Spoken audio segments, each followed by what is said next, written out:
Welcome back ناظرین. آج شرمین عبید چنوئی کو آسکر ایوارڈ دیا گیا ہے امریکہ میں. بہت سینسٹیو ٹاپک انہوں نے پک اپ کیا. تہذاب سے خواتین کو پاکستان میں جس طریقے سے جلا دیا جاتا ہے یقیناً ایک بہت ہی خوفناک حقیقت ہے, لیکن کسی نہ کسی کو یہ ٹاپک اٹھانا تھا اور اس کو ڈسکس ضرور کرنا ہے. کافی پارلیمان کے اندر اس کے اوپر قانون سازی بھی ہوئی ہے, لیکن امپلیمنٹیشن ابھی تک نظر نہیں آتی ہے. ہمارے ساتھ مسرت مصباح صاحبہ موجود ہیں. السلام علیکم مسرت, ویلکم ٹو مائی شو. میں بہت شکر گزار ہوں کہ آپ نے مجھے جوائن کیا اپنے اتنے ہیکٹک شیڈیول کے باوجود. کیسے دیکھتی ہیں آج آسکر ایوارڈ شرمین کو ملا ہے, اور اگر آپ تو یہ ان تمام کیسز کو ڈیل کرتی آ رہی ہیں, ان کو ایموشنلی سپورٹ بھی کرتی ہیں, فائنینشلی بھی سپورٹ کرتی ہیں. میں نے آپ کے انسٹیٹیوشن کو دیکھا ہے, وہاں آپ نے کتنی ایسی خواتین کو سہارا دیا ہوا ہے. کیسے دیکھتی ہیں تمام تر اپڈیٹس کو, جو تمام تر چینجز آئی ہیں معاشرے کے اندر؟ I think it's about time کہ خواتین کے ایشو جو ہیں ان کو منظر عام پہ لایا جائے. 12 دسمبر کو جو لاء بنا ہے وہ بھی ایک مائل سٹون ہے.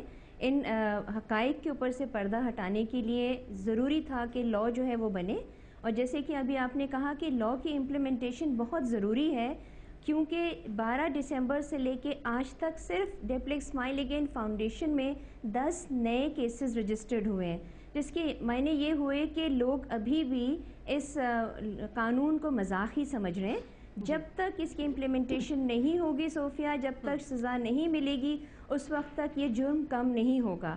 اور جہاں تک شرمین کا اس ایشو کے بارے میں ایوارڈ ملنا, یہ یقیناً ہم سب کے لیے قابل فخر بات ہے, کیونکہ اب یہ ایشو گلوبلی یا انٹرنیشنلی جو اویئرنیس جو ہے وہ اس کے بارے میں آ گئی ہے, جس کے معنی یہ ہوئے کہ کم از کم ہمارے اس ایشو کو یا ہماری ان بچیوں کو جو کہ جلا دی گئی ہیں یا ان کے چہرے مسخ ہو گئے, ان کو شاید کوئی رسپائٹ ملے گی, کہیں سے کوئی مدد آئے گی, کہیں نہ کہیں سے کسی کا دل موم ہوگا تو ان کے لیے کچھ ہوگا. اچھا, یہ ایک عام تاثر ہے, میں کوئکلی آپ سے اس کا جواب لوں گی اور اس کے بعد بیرسٹر صاحبہ کی طرف جاؤں گی. ایک یہ تاثر بھی دیا جا رہا ہے کہ جی شرمین نے یہ فلم تو بنا لی, لیکن پاکستان کی بدصورتی جا کر دنیا میں بیچی اور اس کے ذریعے اس نے شہرت خریدی. اس پر کیا کہیں گے آپ؟ میں اس چیز سے قطعی اگری نہیں کرتی, کیونکہ اگر اس بدصورتی کو پہلے ہی ہم نے ایشو بنا لیا ہوتا اور اس کے اوپر کام کر لیا ہوتا تو شرمین کو ضرورت نہیں تھی کہ وہ اس کو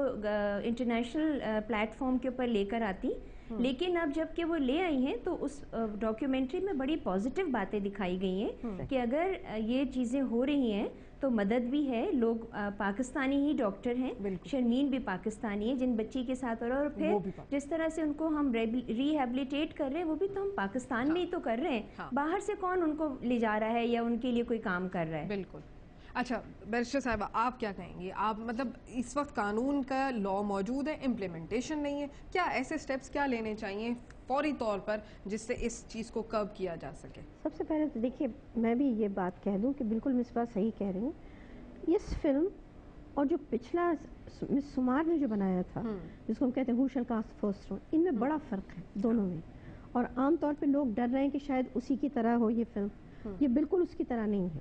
اس فلم میں کوئی کوشش نہیں کی گئی کہ پاکستان کو کسی معیوب انداز سے کسی طرح سے اس کو دکھایا جائے, بلکہ انہوں نے دکھایا ہے جو بین الاقوامی سطح پہ جو تقاضا ہے کہ جیسے مصباح کہہ رہی ہیں کہ ہم کیا کر رہے ہیں اس کے لیے.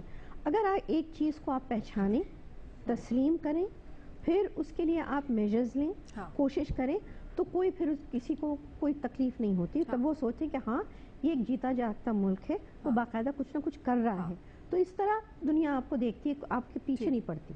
اگر ہم کچھ نہ کریں, بالکل ڈینائی کریں, تب ہم پہ انڈر دا کارپٹ ڈالنے کی کوشش کریں.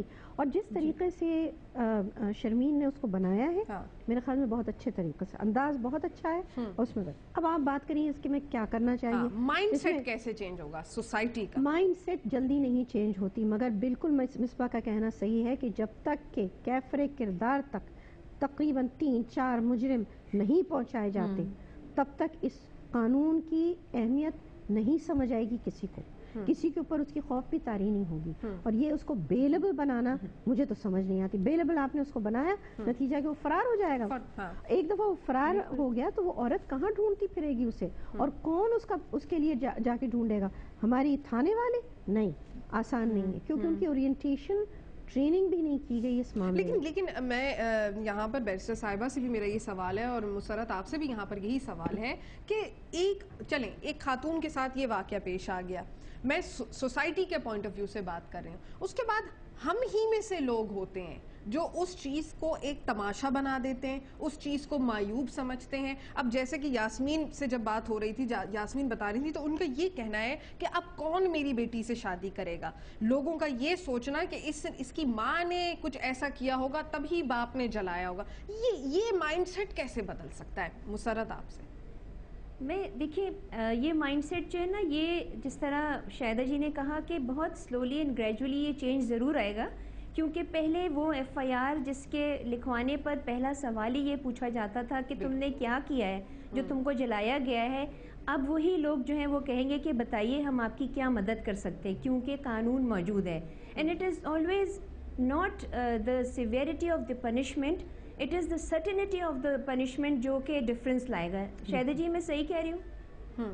جی شاہدہ آپ سے کہنے بالکل صحیح ہے. اب وہی ہم کہہ رہے ہیں کہ جب تک ان کو پکڑا نہیں جائے گا, ان درندوں کو صحیح معنوں میں ان کو ٹرائی نہیں کیا جائے گا, ان کو پھر کنوکٹ کر کے جیل میں نہیں ڈالا جائے گا, ان کو سزا نہیں دی جائے گی, تب تک دوسرے جو ہے وہ سوچیں گے کہ ہمیں تو کوئی پکڑنے والا نہیں. بیرسٹر صاحب یہ کون کرے گا؟ حکومتوں کا حال آپ کو پتہ ہے, لوڈ جوڈیشری کے کرپشن کا آپ کو اندازہ ہے, یہ اس میں تو جس کو کہتے ہیں ایک کیمپین ہی چاہیے, ایک کیمپین ہے باقاعدہ, جیسے آپ ذرائع ابلاغ کے ذریعے سے اس چیز کو اٹھا رہے ہیں. ہماری عوام جو دیکھ رہی ہے وہ سمجھنے کی کوشش کرے گی. ہمارا بھی کام ہے کہ تقویت دینا کہ لوگوں میں ایک مثبت رویہ پیدا ہو اس معاملے کے بارے میں. لیکن اب چھوٹے بچے, انہوں نے کیا قصور کیا ہے؟ انہوں نے تو کوئی قصور نہیں کیا. کچھ بھی آپ کر لیں. اس کی جو بہنیں ہیں جو کل آئیں گی شادی کے لیے, انہوں نے کیا قصور کیا ہے جو ان کو نشانہ بنائے؟ ہمیں یہ تربیت اپنے معاشرے میں دینی پڑے گی, ہمارے سکولز میں دینی پڑے گی, جگہ جگہ ہم اٹھ رہے ہیں بیٹھ رہے ہیں, اس کی باتیں کرنی پڑے گی. اس کو کہتے ہیں ریہیبلیٹیشن. جب تک آپ وہ ایک سلسلہ اور ذہنیت نہیں پیدا کریں گے تب تک لوگ جو ہے اس چیز کی طرف نہیں, ان کو سمجھنے نہیں لگیں گے, وہ اس طرف جائیں گے نہیں. لیکن آہستہ سے جیسے آپ کی یہ پروگرامز چل رہی ہیں, ہم لوگ جیسے بات کریں گے تو آپ دیکھیں آہستہ آہستہ تو یہ اویئرنیس بڑھائے گی. جی مسرت آپ کچھ کہہ رہی تھی. میرا ایک پوائنٹ یہاں پر یہ بھی ہے کہ لڑکوں کی, مردوں کی سوچ جو ہے اس کو بھی ہمیں چینج کرنا ہے, اور یہ سوچ جو ہے وہ بچپنے سے ایک ماں ہی بدل سکتی ہے. جب اس کو پتہ ہے کہ میری اولاد یا میرا یہ لڑکا جس کا غصہ بہت زیادہ ہے یا اس کا اٹھنا بیٹھنا صحیح جگہ پر نہیں ہے, ماں کو اپنے بچوں کی, لڑکوں کی تربیت پہ خصوصی توجہ دینی چاہیے. اس کے بعد پھر جس طرح اسکول اور کالجز میں, پھر چھوٹے چھوٹے علاقوں میں گروپس میں لوگ جائیں اور اس کی اویئرنیس کے بارے میں لوگوں سے بات کریں. کالجز اور اسکول میں بتائیں, دیکھیں یہ واقعات جو ہیں اب گاؤں اور شہروں سے اٹھ کے, چھوٹے چھوٹے گاؤں سے اٹھ کے شہروں میں آ گئے ہیں, کیونکہ it is seeping into the society, it is this cheapest tool to destroy anybody. So ہمیں اس کے اوپر تربیت, ایک ماں ہونے کی حیثیت سے پہلے گھر سے شروع کرنا چاہیے کہ گھر میں ہم یہ اویئرنیس بڑھائیں کہ لوگ اپنے گھر کے اندر بیٹھ کر یہ بات چیت کریں, اس کے بارے میں اپنے گھر والوں کو, اپنے بیٹوں کو, اپنے مردوں کو. نہیں لیکن اس میں نندیں, ساسیں, میں وہی اور یہ ساری خواتین بھی انوالو, ساری بالکل صحیح. عورت پہ بھی ظلم کرتی ہے, وہ اپنی سیاست چلاتی اور وہ مسئلہ کرتی. نتیجہ یہ ہے کہ ہمیں سب کو کرنا ایک ہے, لیکن جو چھوٹے بچے ہیں ان میں بھی آپ تربیت شروع کریں کہ وہ عورتوں کی عزت کریں جس طریقے سے, اور اینگر مینجمنٹ جس کو ہم کہتے ہیں, اپنے غصے کو قابو میں رکھنا. عام طور پہ آپ دیکھیں کہ بچہ ضد کر رہا ہے, چیخ رہا ہے, وہ تو ماں فوراً اس کو ٹھنڈا کر کے کچھ چیز دے دے گی, تو وہ جانتا ہے کہ جب بھی وہ ضد کرے گا تو اسی چیز چاہیے. اب یہاں پہ وہ جب بڑا ہو جاتا ہے, کہتا ہے کہ یہ لڑکی سے شادی کرنی, وہ نہیں کر رہی, تو غصہ آ گیا. ایک دم سے ایسے ہی ہوتا ہے. کیونکہ جی مصباح بتائیے. ہاں میں یہی بتا رہی تھی کہ یہ جو بچے جب تیزاب ڈالتے ہیں اور یہ کہتے ہیں کہ اگر تو میری نہیں تو کسی کی بھی نہیں ہو سکتی, یہ وہی اینگر مینجمنٹ ہے جس کی آپ بات کر رہی ہیں. اسی کی بات ہے, اس کو کنٹرول کرنے کی ضرورت ہے. اچھا مجھے ایک بریک لینے کا کہا جا رہا ہے, ایک بریک لیتے ہیں ناظرین. اس کے بعد یاسمین سے یہاں پر یہ سوال کریں گے کہ یہ واقعات تو رونما ہو گئے, اس کے بعد سوشل لیول پر کن مشکلات کا سامنا تھا. ہمارے ساتھ رہیے.